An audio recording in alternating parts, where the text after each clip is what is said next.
Hey everyone, welcome to the Perfect Your Purpose podcast, where our main goal is just to connect individuals and their inspiring stories from all across the country, share how they're doing, where they got where they are, and their purpose that they discovered along the way. I'm your host, Danica Tramburg, and I am joined today by Jarrett. He is originally from Milwaukee, still lives in Milwaukee right now, and he has a personal commitment to impact the world through business, and he even assisted in forming the Milwaukee chapter of the Global Shapers, an initiative of the World Economic Forum in Switzerland to give young leaders a voice with local and world leaders. He's also been fighting human trafficking for over 10 years and is now an award-winning executive director for the organization called Exploit No More, which is one of my favorite parts, and that is actually how I got to meet him. So just thank you so much for being on here with us today. Yeah, happy to be here. And today we're going to just dive deeper into the topic of purpose. So I guess, Jarrett, when you hear the word purpose, what comes to your mind? Yeah, good question. Oh, purpose. Yeah, when I hear that word, so much comes to mind. One of the main things is why we're here on this earth, right? It's one of those things that I think so many people look for. Excuse me, back in like mid 2000s ish or something like that. There's this pastor named Rick Warren who put out this book called Purpose Driven Life. And it's so millions of copies. People who were, who were Christians, people who were not Christians. I feel like purpose is one of these things that so many people look for, this thing of why am I here? It's something to give their life meaning. And so, yeah, when I hear that, I often think about other people, of like how many people are looking, trying to figure out Yes. their purpose. That's what often comes to mind. And man, what I'm doing to try to figure out out your and purpose, accomplish and reach my own purpose. Yeah, right? yeah, for sure. I want to dive more into that too, because I think what you do as an executive director at Exploit No More is amazing. And just how you got into that avenue, I guess, of work. Oh man, that's a good question. One of the things that I love about doing interviews like this, and even when I'm on the other side and I'm interviewing somebody Yeah. else, is like not giving a ton of things for people to like prepare for, because it's Yeah. like off the cusp, like it's more raw, right? And so Mhm. I know we like email back and forth a few things, but yeah, it's one of the fun things. So with that question of yours, I'm so glad you asked that, because it was a journey, and quite honestly, it was a journey of trying to figure out what my purpose was. um, that sounds like that was planted, but it's not. Like that is like the true I guess sounds like a plant, right? It's like that was like inserted there on purpose. But like quite honestly, like that was the thing. Years before, like early on, so yeah, it's been like 10, 12, 11 years, something like that, Mhm. when I found out about human trafficking. I'll try to make a long story short, but yeah, I found out about human trafficking through this woman named Joyce Meyer. She has this huge worldwide Yeah. ministry, and I listened to this message called the Love Revolution, and she was talking about these different social injustices that was happening across the world, and one of them was human trafficking. And I was just crushed. I was like early 20s, and I'm like ugly, snot nose crying. I'm like, what in the world is wrong with me? I was like, I was not a crier. Um, and yeah, so I watched this message like countless amounts of times, because I'm like, man, there's something more to these tears. It's like it's not just this thing of, oh, I'm hurt by this, like carry on with my life. I'm like, there's Mhm. something more with this. And in this message, she talked about and gave some examples of people who were, using the things around them, using what they were good at, using what they had access to be able to help other people. And I'm like, I was a young dad. I had my first daughter when I was 18. And so there's that. And so like life is busy with like trying to figure out how to be a dad. And I got this little Mhm. toddler running around, like knocking her head into things. And I'm like, okay, what do I have? What can I do? I'm like, cause I'm looking at my daughter and I'm like, man, if this was my baby at Mhm. 7, 8, 9, 10 years old, being forced to have sex with multiple men a day, what would I do? Like, what in the world would I do?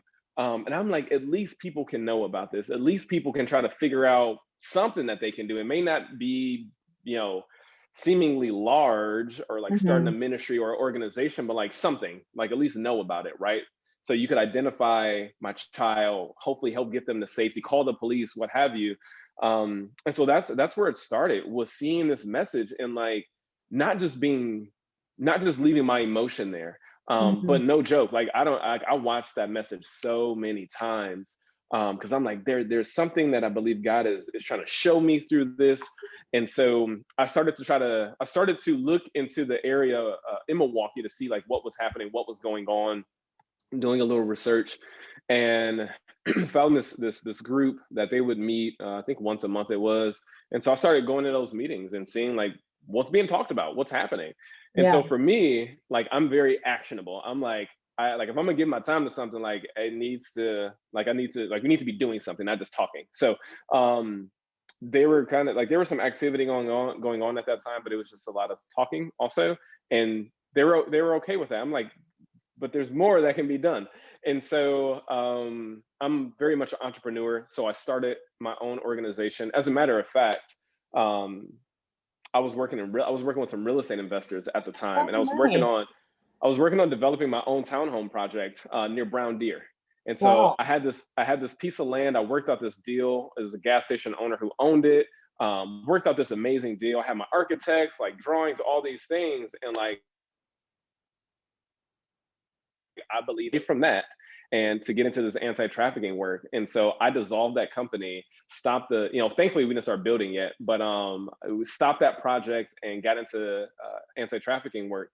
And then, oh man, it was so crazy. So from there, I'm still trying to make this long story short, but it's so good though, It's because interesting. yeah, because people look at like, so people's like, you know, he's executive director, he's been in it for 10 years, but Yeah. like, you know, and that's a part of my purpose, but like the backstory, like there's so much that happens before, while we're trying to discover our purpose. Mhm. And it's a scary road, but I'll get to that in a little bit.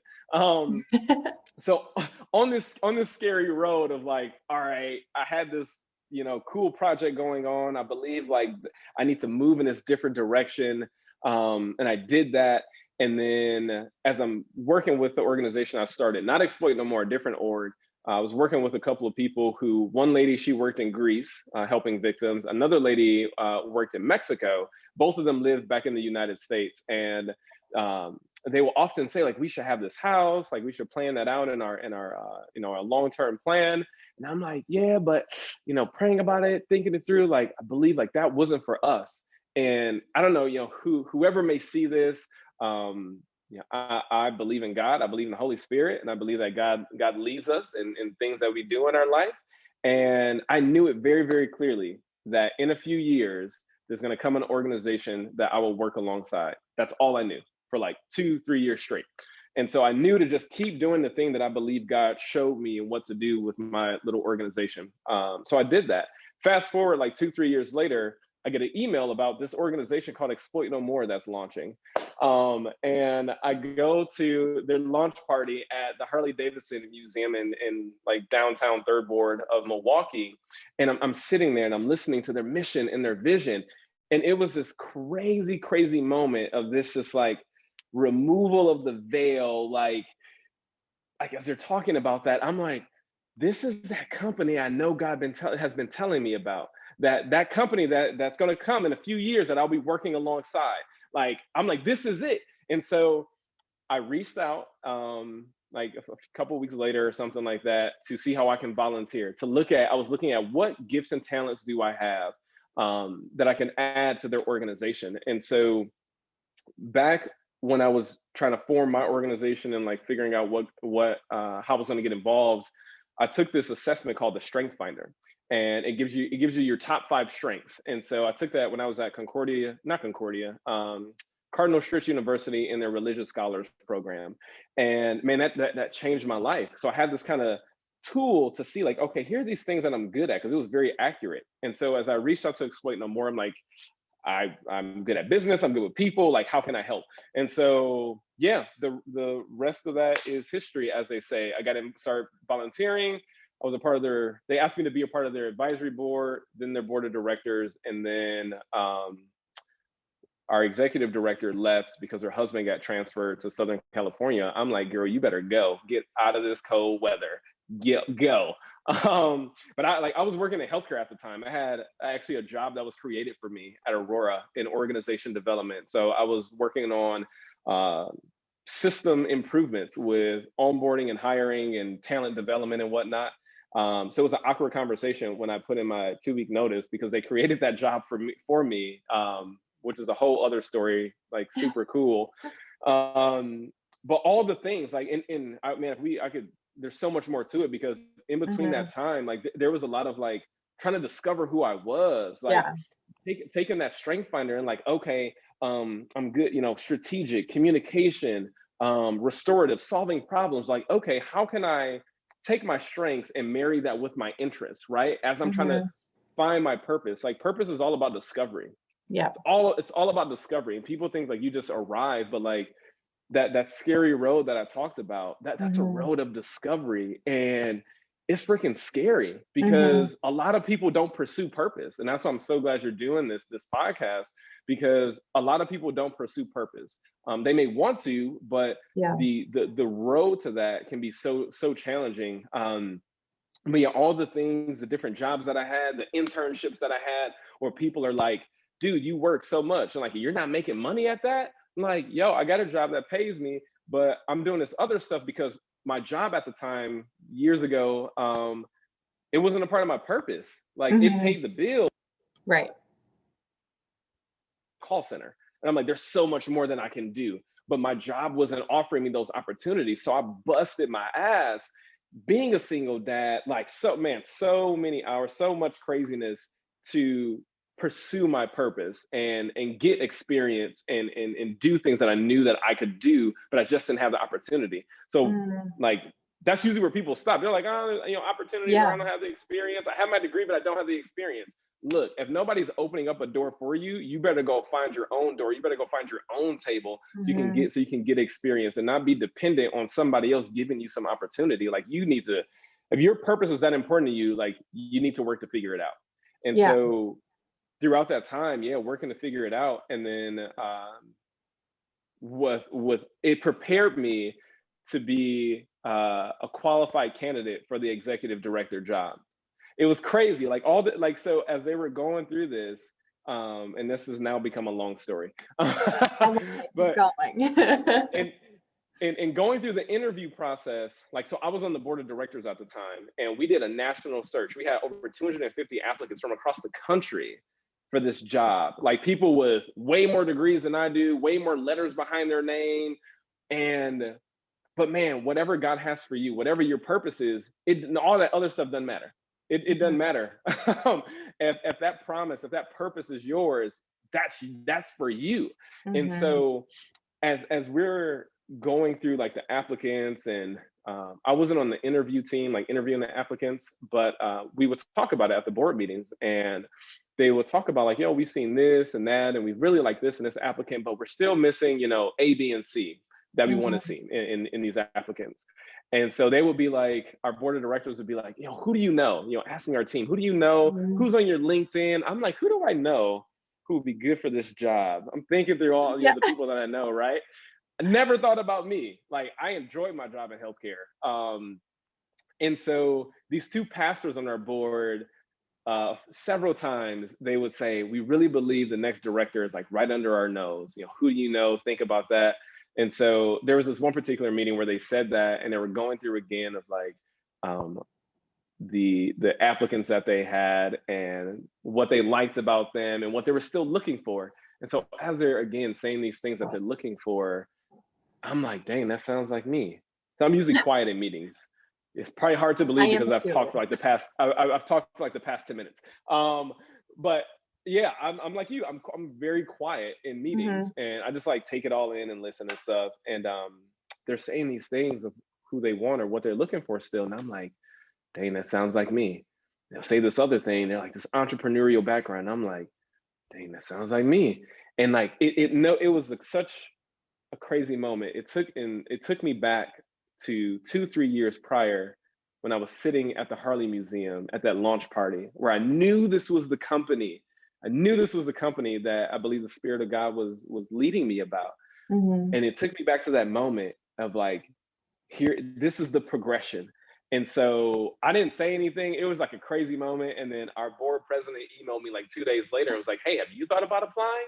And I'm like, yo, I'm like looking at my phone, like, oh, this is crazy. I'll answer you another day. Like, this is like, it was wild.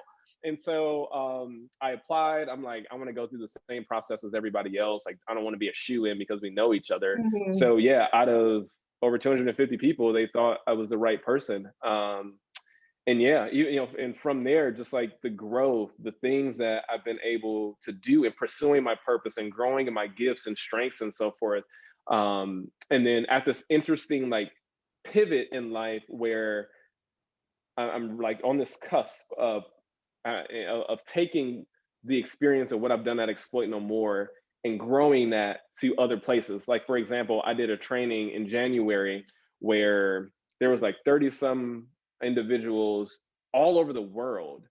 It was a 3-day training, and that was all from the experience that I gained with the work at Exploit No More. And so now it went from this thing of like just raising awareness 10, 12 years ago, this little itty bitty thing, to this thing with Exploit No More. And we got our house, we got our food truck, and all these different things, to now like spreading the influence in other parts of the world. And so yeah, that's been the journey. It's been crazy. It's been scary. It still is scary at times. I'm at this very interesting point in my life, and quite honestly, it's scary. It is because I'm stepping into some things that are new. Um, yeah, and so I got to go back to all the success markers in my life and like motivate myself. And quite honestly, some days motivate myself to get out of bed because like sometimes it's Mhm. overwhelming. There's so much stuff. And got to remember, like, dude, like you have what it takes. Like, do you remember when you didn't Yeah. know how this one thing was going to work out or how you were going to do it, but like, yo, you were successful at it, and this other thing and this other thing. So anyways, I'm sorry. I'm sorry for like 12 minutes. No, it's And it's a long amazing. story now. But yeah, that's been the journey in kind of a nutshell. Yeah, I mean, I think it's so incredible. There's so many things that I came to mind when you were speaking of that. Um, One of them was just, we were talking about the journey and the process. There's so many decisions. And I think that too is where people get stuck and confused and conflicted because they're presented with these, major decisions and possibly at critical times in their life. Um, and just how do you know when you're making the right decision, and how do you know which way to go, I guess, and how did you apply that in your life? Yeah, that's a good question. How do you know if the decision you're making is the right one? Um, Sometimes you don't know, and it's doing as much as you can before you make that decision, doing your due diligence, if it's research, if it's getting advice, insight from, if you have a mentor, from people like, from individuals like yourself who has pursued and is pursuing their purpose, right? And so doing as much as you can on the front end, with people that you trust, people who have gone their route, their path may have not been the same as yours, but like they've done their thing, and still doing it. And so yeah, looking at that and looking in something and looking in the face of fear, quite honestly, many times people wait to make a decision or wait to make a move and take action dependent upon fear.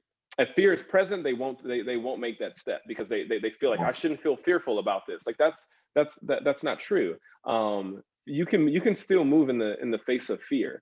And so it's a part of it. If you listen to many entrepreneurs, very, some of the big ones in the world, right? Like when they started off, and still when they do certain things, like there's sometimes an element of fear. You don't know if it's going to work, right? And so Right. if you can do some things in a small way to kind of like test it out, it's fantastic. And getting feedback, see if that thing's going to work, right? um yeah, that's what I did. Tested some things out in some small ways. That's where some of those internships, like, yeah, I was doing it for free, but like I was building experience. I was seeing like, do Mhm. I actually like this? Years ago, I was working with youth, and young boys who were on probation. They got in trouble and they were on probation, and like I was their monitor. Because there was this thing of like, all right, I knew I wanted to work with youth a bit, but like I didn't know what that was going to look like. Mhm. But the job was like way too cushy for me. Like I could like play Xbox half the day with our other staff members, or play pool, and people are like, well, why would you leave that? I'm like, because that's not for me. For some people that's great, like you want to chill and do that. Like I got way more stuff that I want to do and accomplish besides like sitting and playing Xbox and just having to be in the office. Like I'm good on that one. Mhm. And so it was, it's finding those micro ways, those small ways to get some experience, to try some things out, and not being afraid of failure. Like the fear of failure will cripple you, 100%. It will cripple you from not making moves, not taking steps forward. And so, yeah, do as much due diligence as you can on the front end, but you know, just get settled in your mind and in your heart that like, if this is what you really want to pursue, like pursue it. I think with a retrospective mind, meaning like if when I'm old and like ready to leave this earth and I'm looking back Mhm. on things, like I want to be able to say that I gave it all. Like Mhm. I want my kids to be able to know that like, man, my dad, like he gave it, he pushed his hardest. Mhm. Not this whole thing of like sitting on the sidelines, wishing that I did all these different things, wishing that I knew what my purpose was, wishing Mhm. that I liked my job. Yeah. um, I don't want that to be me. So YOLO, as they used to say like 5 years ago, Exactly. right? It's For so real true. though, It's so true. super true. And I think fear of failure is so common in many people. And I think it goes hand in hand with also just believing in yourself, because I think you have to have some sense of, I'm worthy of doing this. I can do this. I have the skills, the gifts, the abilities, to pursue this path that I feel like I have a calling towards. But sometimes it's hard I find in myself that I have a hard time believing in my abilities as well sometimes. And it holds you back. So you've I just think, fear of failure and lack of believing in yourself are, two major things.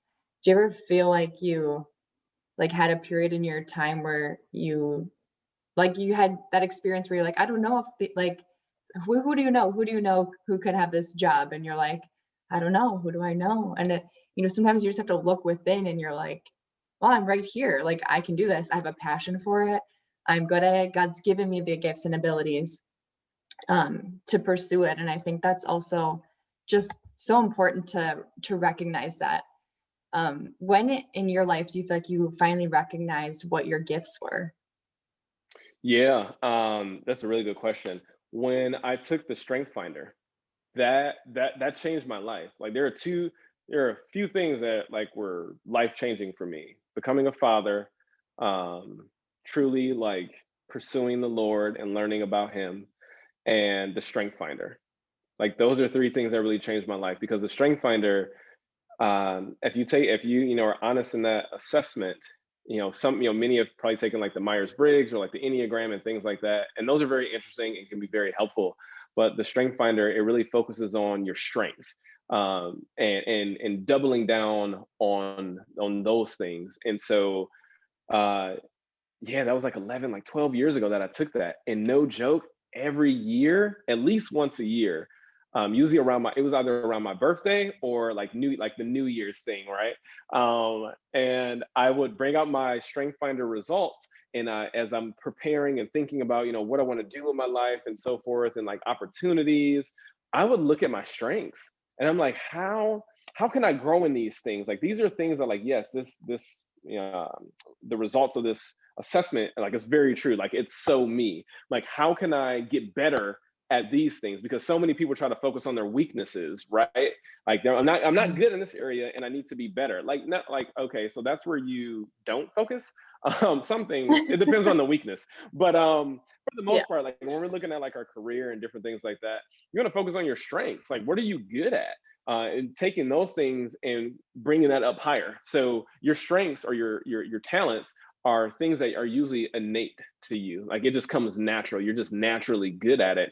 And Mhm. so taking that and working on and tilling that to make it even better. And so for years, like that's what I would do. And still to this day, like that's what I do. If an opportunity comes across, it's happened where there's business opportunities that have come across me and I'm like, man, that's not for me. Or job Mhm. opportunity, I'm like, because of my strengths, because of like what I know I can bring to it. Or if there's like some Yeah. collaborative thing, like there's a lot of collaboration that happens in my job with other community organizations. And when I'm at the table with all these other very, very smart people, like I know what I can bring to the table. And what I've Mhm. grown to value so much, Danica, this is probably one of the most freeing things for me, is appreciating who I am not.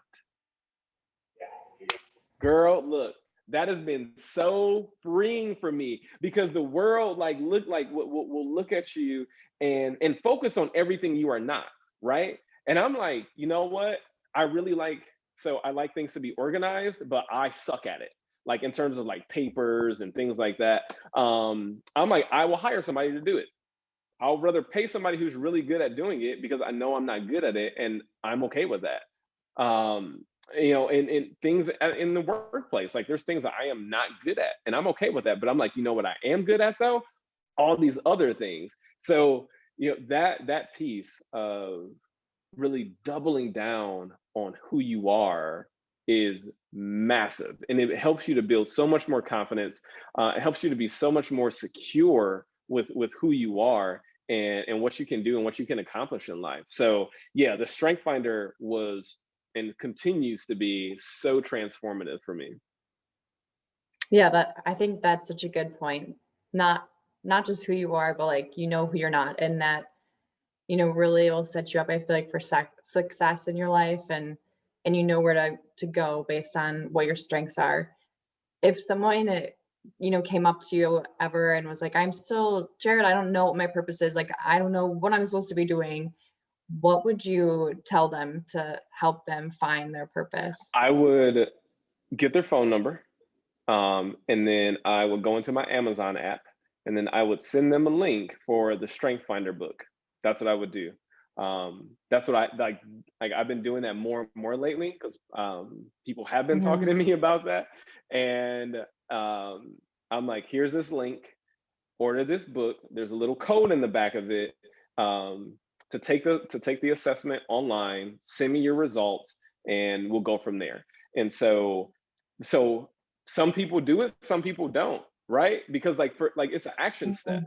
Like if you can't go like buy, I think the book's like maybe like $13, maybe 15. Like I, so many people piss off 15, $16 on Starbucks a week, Right. right? Like you can't you Mhm. want to pursue your purpose, you want to do these things, you want to start your own business, like, but you telling me you can't go buy a 15, $16 book, then like if you can't do that, then Mhm. I'm not about to give you any more time. Like it's just not about to happen. Yeah. And so yeah, so that's what Mhm. I would say. I'm a strength finder coach. I just got my certification in 2019. I got my certification, and so yeah, I'm a strength finder coach, and it's so transformative. I've seen people. I am how old am I? I'm 33. Old enough to forget my age. um, and pre-COVID, when groups were getting together and stuff, I know a lady who used to work at the company that runs the Strength Finder called Gallup. Gallup is a huge company. You've probably heard of their name before. Yeah. Massive worldwide company. And she worked there for like 50 years. She was actually recruited by the guy, Don Clifton, who created the Strength Finder in strength psychology. And so sitting in this group at Alverno College and seeing people who are mid 40s, 50s, some pushing 60s, and this is their first time ever being able to put words to their strengths. And Wow. it's like it's cool, but it's heartbreaking at the same time because just Mhm. think about that. You're like 52 and you're like, if I would have known what I'm good at, like I knew these things about me, but I could never put words to it. And if you can't identify Yeah. something, you can't use it. And as what we do as coaches is we help people to identify what their strengths are and then help them to use them on purpose. And so it's heartbreaking to hear, these older individuals, and they're like, if I would have known these things when I was younger, I would have made some different choices. I would have done some things differently. And I'm like, I'm about to cry for them because I'm like, Yeah. wasted Wow. so much time if you would have only known about this.